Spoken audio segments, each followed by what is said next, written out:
Lo. Si ate sa labas na nababalo na si ate. Tignan mo pre, ayop na. Let's go. Yes, ate.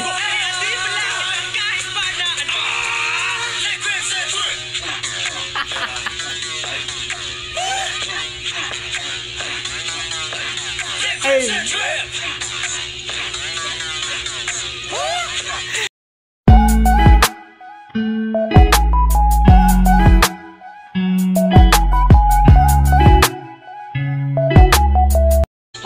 All right. So nasa Wish Bus USA na naman tayo, no? So SB19 Crimson. Woo!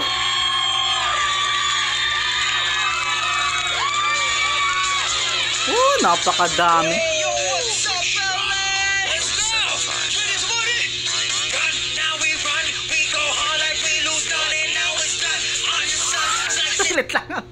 Yung mukha ni Master Pablo dito. Parang ano, parang cartoons. Oh.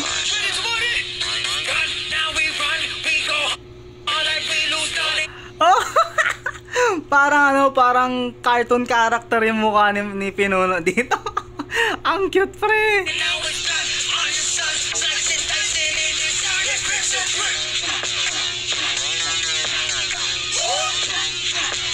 Hey! Napakasikip naman itong bus nila pre. Nakasmile si ate doon. Napakalupit ng daming audience sa labas. Parang mini concert na siya nangyari, no? USA to, pero dinudumog ng 18 yung ating mga boys dito, mga kaibigan, no? At ramdam na ramdam ko gusto nilang wasakin yung bus dito. Gusto nilang sumayaw pero wala silang magawa. Uy, ang angas din nung ano yung pagka-customize nung Wish USA, yung may nakalagay na yung yellow and black na ano, yung parang pagtatag, nakalagay pre, kinostomize ng Wish USA para sa kanila. Okay, so balik natin kasi nababalo na yung boys. Let's go.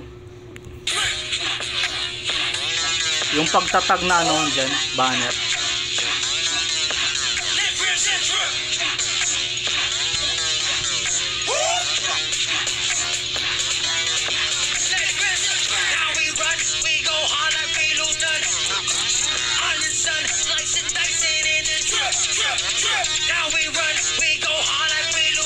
Hey!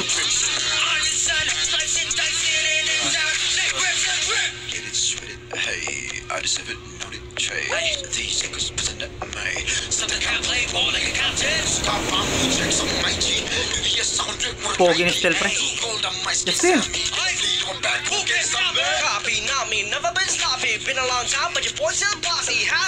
I have to say this. I'm sorry my guy, I have to say this. Dito sa Crimson nila, syempre parang dancey, parang vibey yung ano, parang disco talaga yung datingan dito. Para sa akin yung pinakamaangas dito para sa ngayon, yung etong kanta nila sa Wish USA na Crimson, which is sayaw-sayaw na parang maangas. Para sa akin yung pinaka-dressed for the occasion dito si Master Josh. Siya yung pinaka-dressed to the occasion, kasali pa yung shades niya dito. Siya yung pinaka naka-akto talaga sa kanta ng Crimson pre. Siya talaga yung pinaka nakasakay, ika nga doon sa setting nila ngayon na Crimson na sayaw-sayaw pre, napakalupit, no? Balik natin yung part ni Master Josh dito, ang pogi ni Master Stel. Let's go.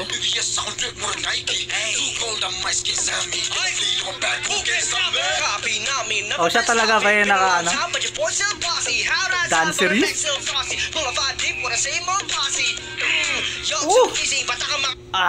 I have to give credit dito sa editing ng Wish USA. Napakaangas nung pagka-edit nila. Tsaka yung lonos ni Ken.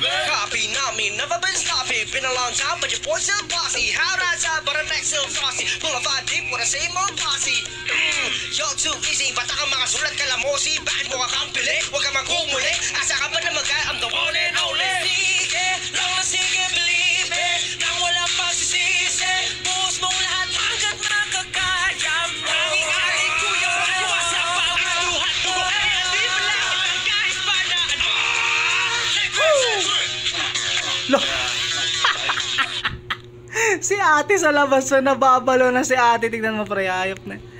Let's go! Kaya si ate.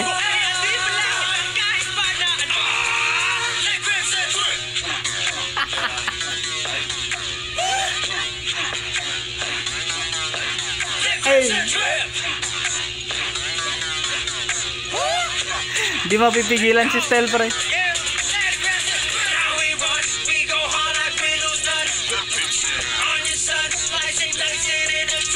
Pogi ni Pablo dito man. Di talaga mawala sa pandinig ko yung Lonos ni Ken. Napakasarap niya pakinggan dun sa mga kahit gaano ka crazy yung mga nangyayari, yung beat, yung vocals, maririnig mo pa rin sa maririnig na klarong-klaro pa rin talaga yung Lonos ni Ken dun. Tsaka shoutout kay ate, siya na sumayaw para sa voice. Grabe yung sayaw mo dun ate, no? Pero klarong-klaro na gustong-gusto din ng boys sumayaw dito. Kaso nga lang, nakaupo sila men, pero sumasayaw doon si Master Stel pa rin, no?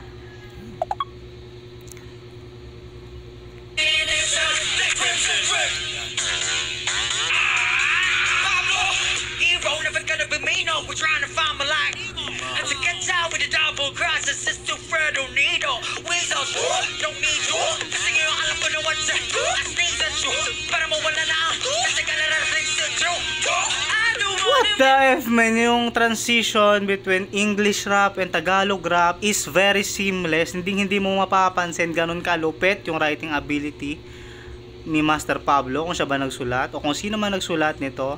Sila man, naghati-hati man sila o si Master Pablo.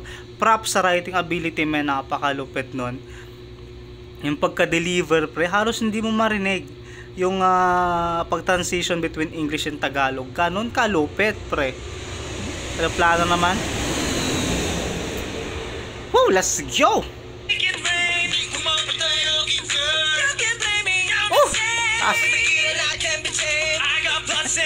Every time na pupunta kay Master Josh yung camera, talaga in character siya. Bagay na bagay talaga siya, men. Dito sa music, dito sa performance na to, siya talaga yung pinaka well dressed tsaka pinaka in character sa Cream Zone na to, men. Napakaangas.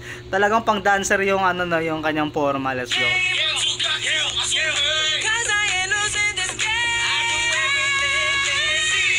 Tas.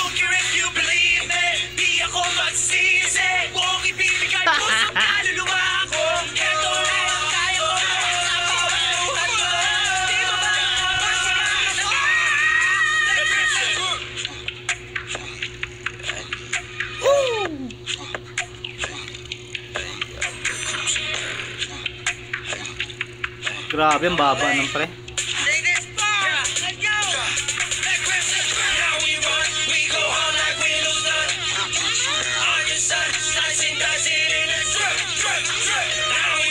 Baby boy na baby boy si Justin, ano?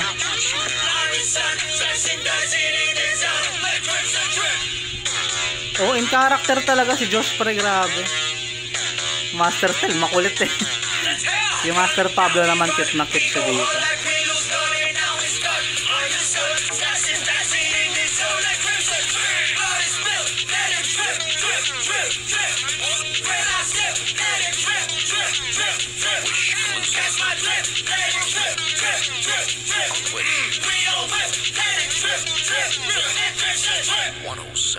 Hey, what the F, bro? Wow, napakalupit nun. Balik natin yung frame dito. Napakaangas nung performance nila dito. Kulang na lang talaga tumayo sila, pero kita mo naman kung gaano pa rin ka-jolly, gaano pa rin kasaya yung performance kahit nakaupo lang sila, no? Napakalupit. Si Stel doon talaga humahataw pa rin ng sayaw, men. Pero yeah, that was it. Yung mga kakulangan nila sa sayaw doon, pre, pinunan ni ate nung naka-white sa gilid. Siya na yung nag-perform sa labas, pre, and for sure madaming tao sa labas na grabe yung sayawan doon kasi sobrang lakas nung dating nung kantang to, sobrang lakas ng beat, sobrang lakas ng eroplano. What the F? This has been Curb Speech and you have been amazing.